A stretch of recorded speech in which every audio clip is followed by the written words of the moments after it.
Comment éliminer les soucis et atteindre la paix mentale? 10 leçons de stoïcisme. Tu es fatigué, n'est-ce pas? Pas de cette fatigue qu'un simple repos suffit à dissiper, mais de celle plus profonde, plus sourde, qui use ton esprit en silence. Une fatigue d'exister sous tension, d'avoir toujours quelque chose en toi qui grince, qui serre, qui pèse, et qui ne te laisse jamais vraiment en paix. Tu vis avec une inquiétude constante, parfois diffuse, parfois écrasante, mais toujours là. Même dans les moments de calme apparent, elle chuchote encore. Elle te prive de la joie simple d'être là sans te projeter dans demain, sans te débattre contre les fantômes d'hier. Tu voudrais que ça s'arrête. Tu le dis parfois dans le silence de tes soirées ou entre deux pensées pressées. J'aimerais juste avoir la paix. Mais aussitôt, l'esprit repart. Il imagine des menaces, invente des catastrophes, ressasse des blessures. Tu t'en veux d'être comme ça. Tu voudrais être plus détaché, plus calme, plus fort, mais tu ne sais plus comment faire. Et tu finis par croire que cette inquiétude, c'est ton identité. Tu fais des efforts, tu lis, tu écoutes, tu médites même peut-être. Mais rien ne tient. La paix te fuit comme un rêve dont tu ne saisis que les bords.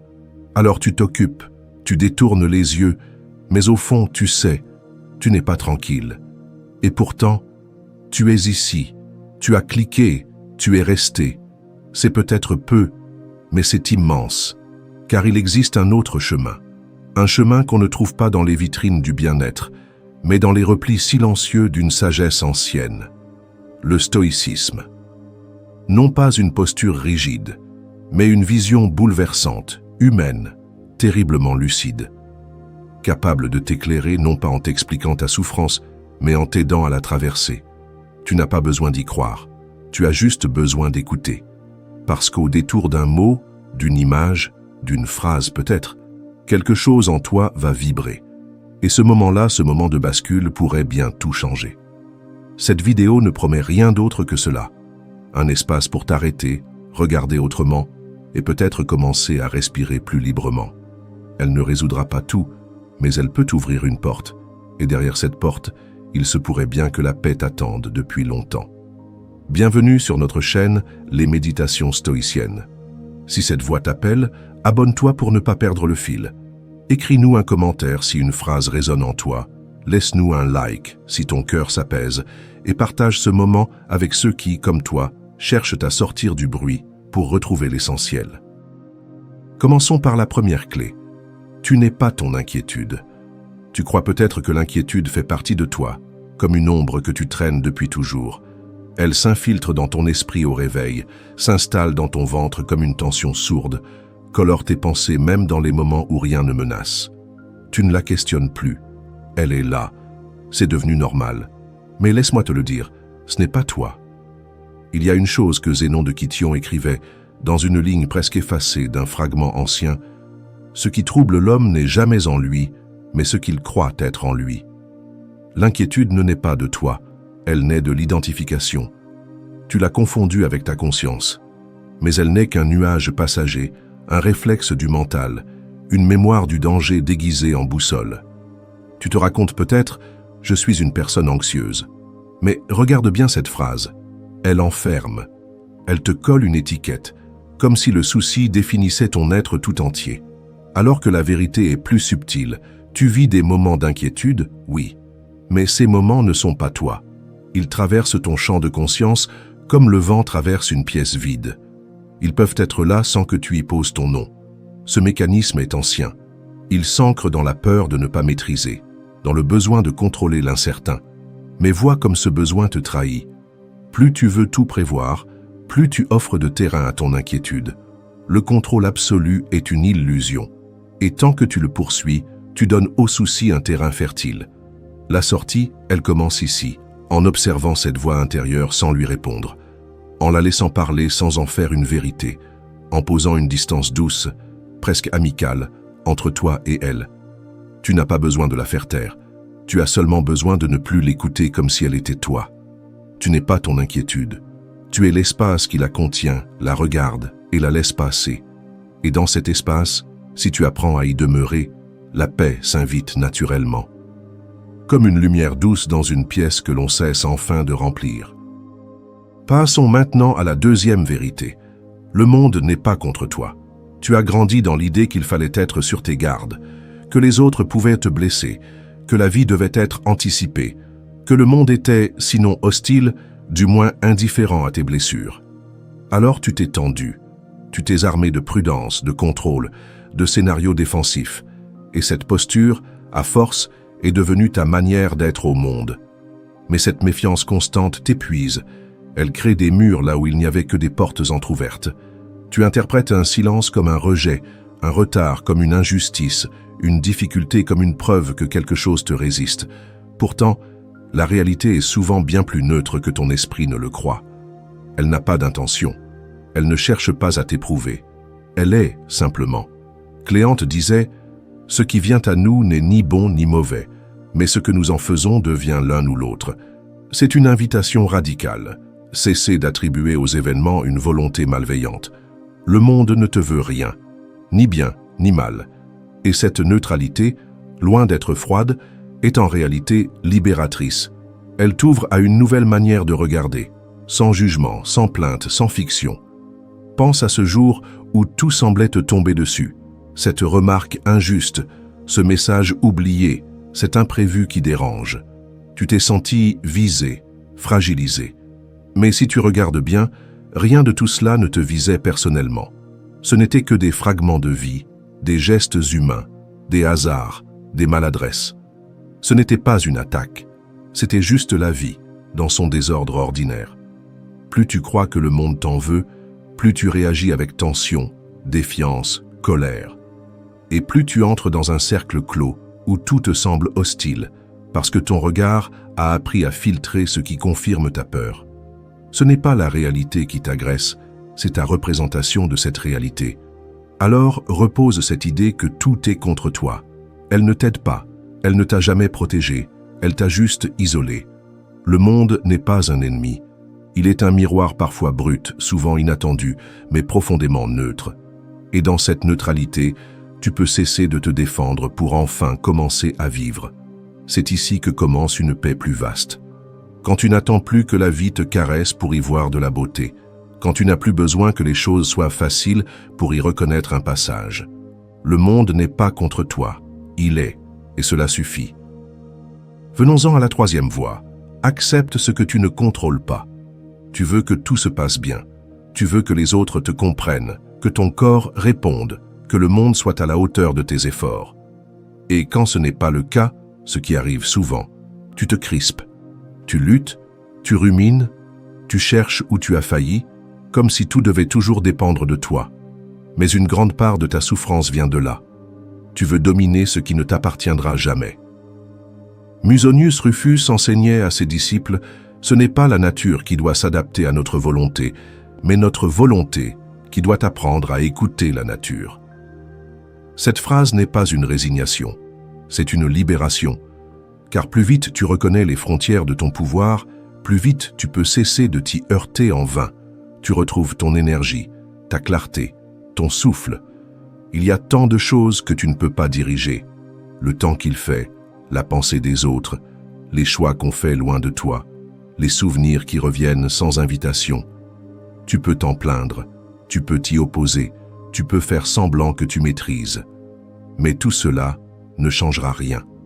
Refuser l'imprévu ne l'empêche pas d'exister. Le réel ne demande pas ta permission pour être ce qu'il est. Un exemple simple, tu es en retard à un rendez-vous et le train ne part pas. Tu regardes ta montre, tu transpires, tu t'énerves contre le conducteur, contre les passagers, contre toi. Mais est-ce que ce tumulte change quelque chose? Est-ce qu'il avance l'horloge d'une seconde? Non. Il ne fait que t'ajouter un souci qui n'existait pas. Le seul pouvoir que tu avais, tu l'as abandonné, celui de ta réponse intérieure. C'est là que la sagesse stoïcienne prend tout son sens. Elle ne dit pas « tout est bien », elle dit « tout est comme c'est ». Et dans cette phrase se cache une puissance immense, celle d'arrêter de gaspiller ton énergie sur des terrains où tu ne peux rien. Cette énergie, tu peux la tourner vers ce que tu contrôles, ta posture, ton regard, ton choix de ne pas t'écrouler. Accepter ne veut pas dire se soumettre. Cela veut dire reconnaître ce qui est et décider quoi en faire. C'est une force tranquille, celle des êtres qui avancent dans la tempête sans maudire le vent, qui tendent la main même quand la mer gronde, qui ne renoncent pas mais choisissent tout porter leur feu. Ce que tu ne contrôles pas ne te définit pas. Ce que tu choisis d'en faire, en revanche, révèle tout. Explorons la 4e ressource. Le temps est ton allié, pas ton juge. Tu cours après les heures. Tu regardes l'horloge comme un compte à rebours, chaque minute s'efface et t'échappe. Tu as peur de perdre ton temps, et pourtant tu passes ton temps à le craindre. Cette pression silencieuse, ce sentiment d'urgence qui ne te quitte jamais, t'enferme dans une illusion, celle que le temps te condamne, qu'il est contre toi, qu'il te surveille. Et tu vis comme s'il allait te punir. Mais le temps n'est pas ton ennemi. Il ne te juge pas. Il ne pèse rien sur toi. Il est. Et c'est ton regard, encore une fois, qui lui donne forme. Lorsque tu es tendu, il te poursuit. Lorsque tu es en paix, il t'accompagne. Sénèque écrivait « Ce n'est pas que nous avons peu de temps, mais que nous en perdons beaucoup.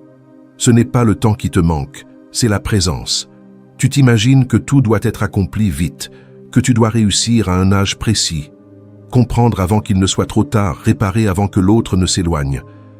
Tu vis avec un sablier intérieur toujours renversé. Mais ce sablier est une invention de ton esprit. Il n'y a pas de délai à ton apaisement, pas de date limite pour respirer. Observe ce phénomène étrange.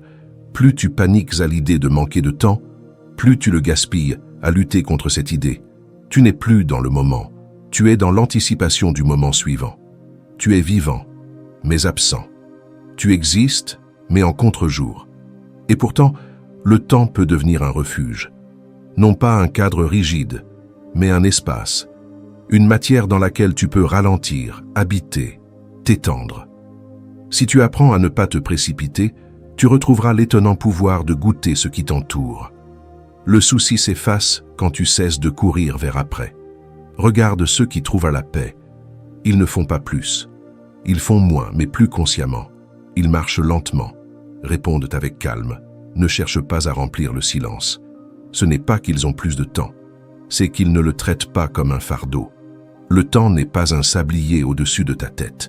Il est un champ vaste, un tissu dans lequel tu peux respirer, apprendre, te relever. Il est un rythme, pas une urgence. Et plus tu cesseras de le redouter, plus il deviendra ce qu'il est depuis le début, un compagnon. Regardons la 5e leçon. Cesse de t'inventer des catastrophes. Tu l'as déjà fait des centaines de fois. Imaginer un drame avant même qu'il ne survienne. Te projeter dans des scénarios où tout s'écroule, où l'on te rejette, où l'avenir devient hostile. Tu crois te préparer. Tu penses que prévoir le pire t'évitera de souffrir. Mais ce que tu fais en vérité, c'est souffrir 2 fois. Une fois en l'imaginant, une autre si cela arrive, ce qui est rare. Épictète posait cette phrase d'une limpidité brutale. Nous souffrons bien plus dans l'imagination que dans la réalité. Tu surinterprètes un silence, tu découvres un regard, un mot flou, et ton esprit fabrique une montagne d'angoisse à partir d'un grain de sable. Le souci ne vient pas du réel, il vient de ton interprétation du réel et de ton besoin d'en extraire une menace. Observe-toi un instant. Combien de fois t'es-tu préparé à des tempêtes qui n'ont jamais eu lieu? Combien de nuits as-tu perdues à construire des châteaux de peur que l'aube a effacés en un souffle? Tu crois que cela t'aide à garder le contrôle, mais c'est l'inverse. Ces constructions mentales t'éloignent du présent, t'enferment dans un futur fictif et t'épuisent. Ce n'est pas le monde qui t'inquiète, c'est la version que ton mental invente du monde. Tu vis dans un film intérieur, un drame silencieux que tu réécris chaque jour avec les mêmes ingrédients. Doute, rejet, échec. Mais ce film n'est pas la vie. C'est une anticipation pathologique, une tentative maladroite d'avoir prise sur ce qui t'échappe. Il ne s'agit pas ici d'être naïf, ni de croire que tout ira toujours bien. Il s'agit de faire la paix avec l'inconnu, de reconnaître que l'incertitude est un espace de liberté, pas une zone de danger. Tant que tu chercheras à t'armer contre chaque ombre, tu vivras dans la peur.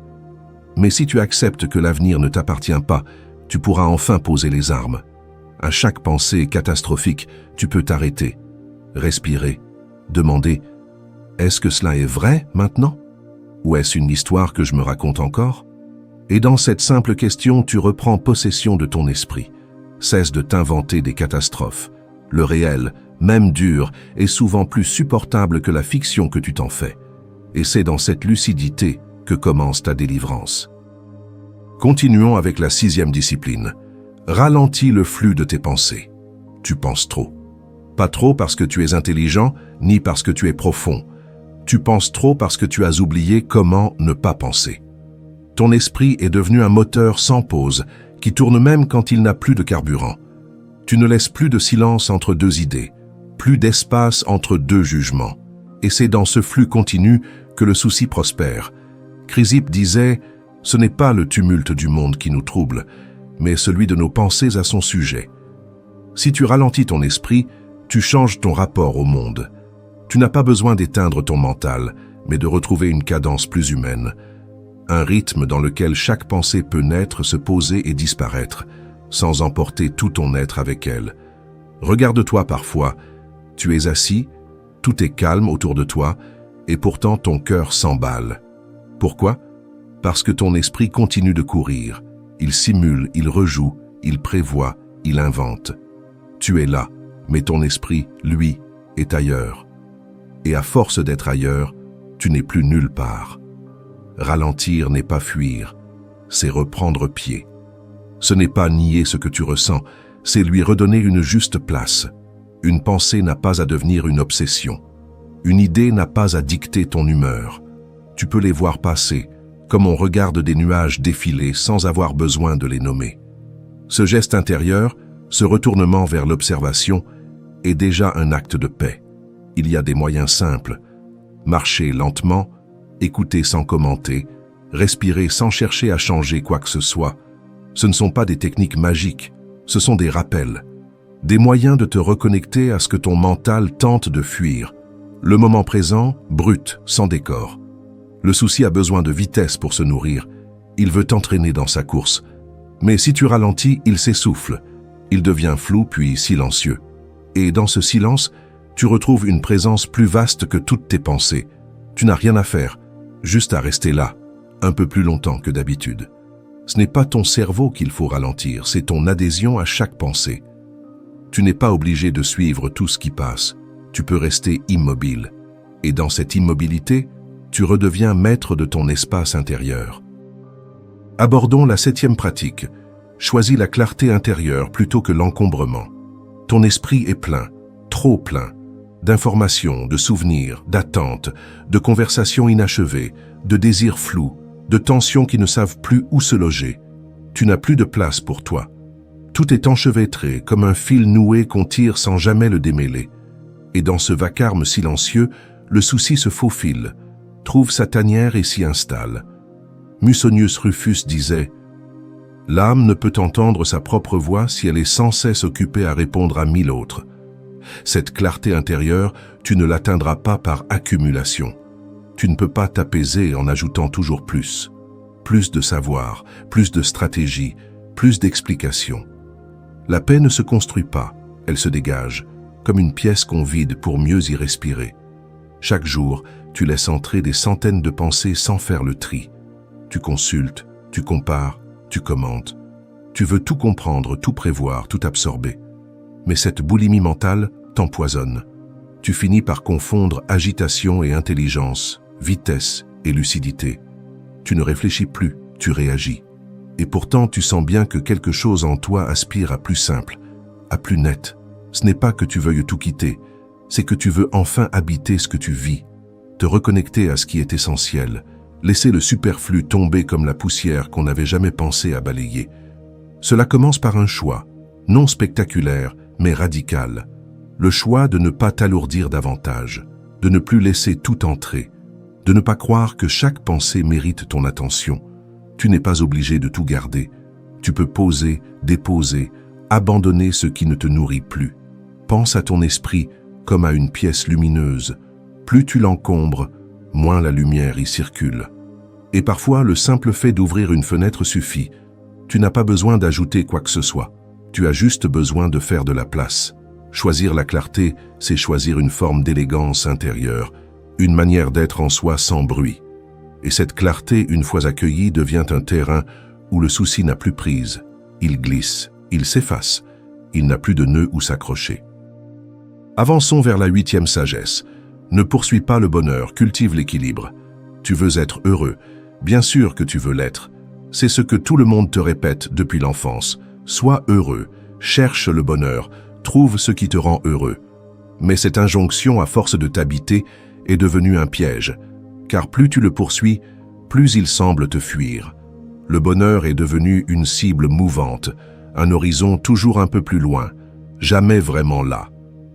Épictète écrivait « Celui qui dépend du bonheur dépend de ce qui lui échappe ». Et c'est là le cœur du problème. Tant que tu attends d'un événement, d'une réussite, d'un regard ou d'un lendemain qu'il t'apporte la paix, tu restes suspendu, en déséquilibre. Le bonheur devient conditionnel. Il se transforme en attente. Et l'attente est la racine de l'inquiétude. Tu crois que tu n'es pas encore heureux parce qu'il te manque quelque chose. Mais ce n'est pas le manque qui t'empêche d'être en paix, c'est l'idée que tu dois combler ce manque pour y avoir droit. Et tant que tu penses ainsi, tu vis dans le report, dans le calcul, dans la tension. Le stoïcien, lui, ne cherche pas à être heureux. Il cherche à être aligné, à être en accord avec sa nature, son instant, son rôle. Il ne court pas vers un sentiment passager, il cultive un état intérieur plus stable, l'équilibre. Une façon d'être qui ne dépend ni des humeurs du monde, ni des résultats. Imagine un funambule. Ce qui lui permet d'avancer n'est pas la recherche de la joie, mais la maîtrise de son centre. S'il se penche trop d'un côté ou de l'autre, il chute. Il avance parce qu'il cherche l'équilibre, non parce qu'il cherche à ressentir quelque chose de plaisant. Il ne fuit rien. Il ne demande rien. Il est là. Tu n'as pas besoin de courir après un bonheur abstrait. Tu as besoin d'apprendre à revenir à ton axe, de comprendre que la paix ne vient pas après les événements, mais au cœur même de leur mouvement. Ce n'est pas un but, c'est une manière d'être. Quand tu ne cherches plus à être heureux, mais à être vrai, tu cesses de te contracter dans le manque. Et ce relâchement, cette respiration nouvelle, c'est déjà une forme de bonheur, mais un bonheur qui ne dépend de rien.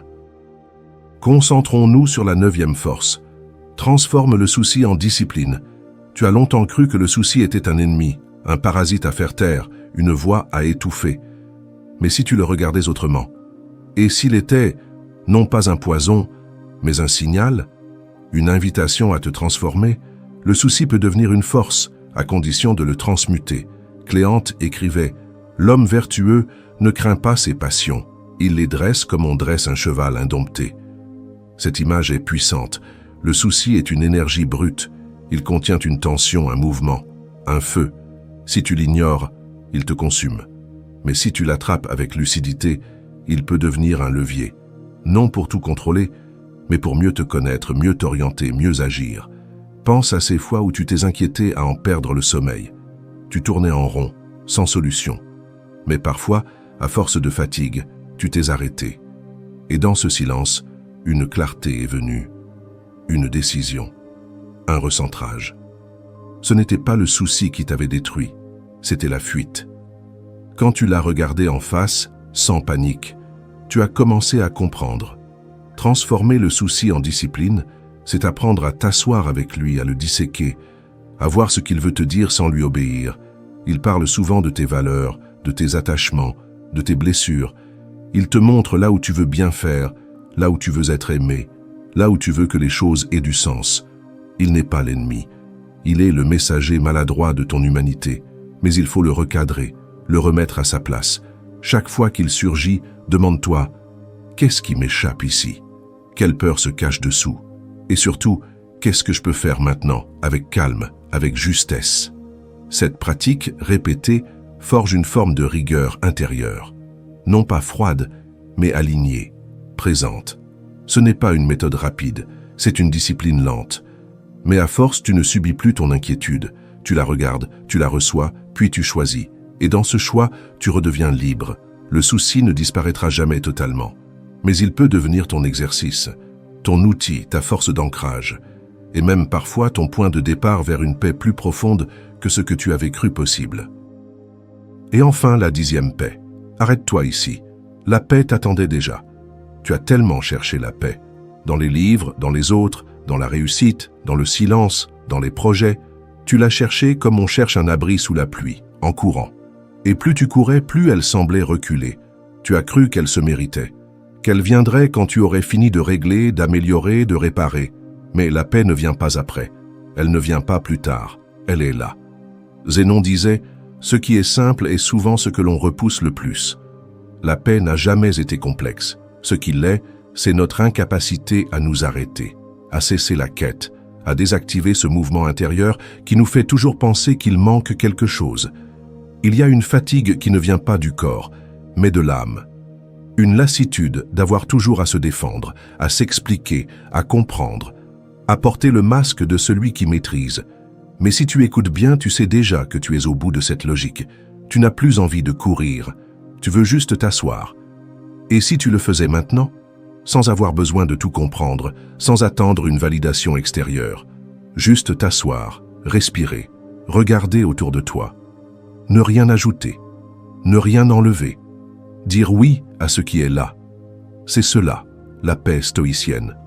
Pas un sommet, un point d'arrêt, une absence de résistance. La paix n'est pas spectaculaire, elle n'impressionne personne, elle ne s'affiche pas, mais elle est dense, profonde, comme un sol solide sous tes pieds. Elle n'a pas besoin d'être sentie pour exister. Elle a seulement besoin que tu cesses de t'en éloigner. Tu n'as pas besoin de devenir quelqu'un d'autre. Tu n'as pas besoin d'être vide de toute émotion. Tu n'as même pas besoin d'avoir tout compris. Tu as juste besoin d'être là, sans fuite, sans masque, sans bruit. Et dans ce silence, tu découvriras que la paix n'était pas à chercher. Elle était déjà là. Elle t'attendait. Alors arrête-toi ici, non pas comme on abandonne, mais comme on revient. Alors tu es arrivé jusqu'ici. Tu n'as pas simplement regardé une vidéo, tu as traversé un territoire, celui de ton propre esprit. Tu as laissé une partie de toi s'asseoir, écouter, respirer. Tu as reconnu ce qui te pèse, sans le fuir. Tu as vu ton inquiétude, non plus comme une ennemie, mais comme une compagne fatiguée que tu peux apprendre à comprendre. Tu as traversé le labyrinthe sans chercher la sortie, et ce simple fait d'avoir marché, conscience éveillée, t'a déjà transformé. Il n'y a pas eu de révélation, rien de spectaculaire. Seulement ce glissement silencieux, presque imperceptible, où quelque chose en toi s'est détendu. Et si tu prêtes bien attention, tu sentiras encore ce fil ténu, ce frisson doux d'une paix possible, qui n'a pas besoin d'être crié pour exister.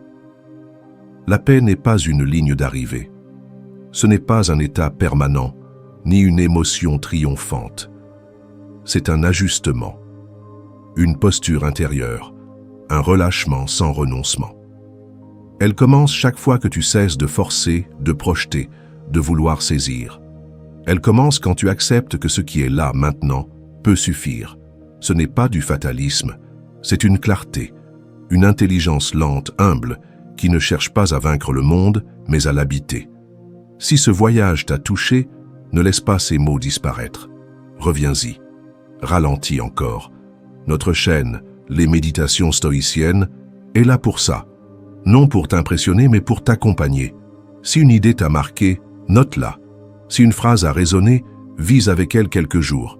Et si tu veux continuer ce chemin, abonne-toi à notre chaîne, non par automatisme, mais comme on scelle un pacte discret avec soi-même. Laisse-nous un like si ton cœur s'est allégé, commente si une émotion s'est ouverte, et partage cette vidéo si tu connais une âme qui vit, elle aussi, dans le tumulte. Tu n'as pas besoin de devenir un autre pour retrouver la paix. Tu as seulement besoin de te souvenir que tu n'as jamais cessé d'être cette présence calme, profonde, capable de contenir tout ce bruit sans s'y noyer. Tu n'as pas à conquérir la paix. Tu as juste à cesser de l'oublier.